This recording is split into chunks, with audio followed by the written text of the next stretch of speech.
Ayan, simpleng tinda lang po kami guys kasi mahirap pa kami, wala pa kami pang tayo talaga ng kubo na kahit nababasa kami sa ulan. Tuloy pa rin ang paghahanap ng pera. Ganyan, yan.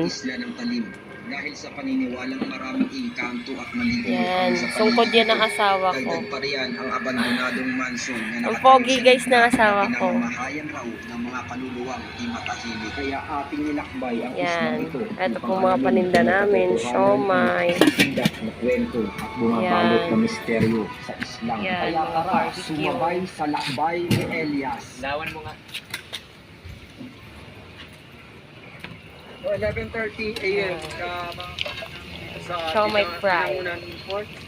Papunta kami ng Talim Island. Sa paghahanap ng masasakyan patungo sa isla, Kunting maswerte sipag na lang lang. tayo at nakilala natin ang bangkerong Kakaraos din kami guys. May pusa oh. Hing! Pusa gala. Ayan guys. Tapos dito ikot-ikot lang. Yan.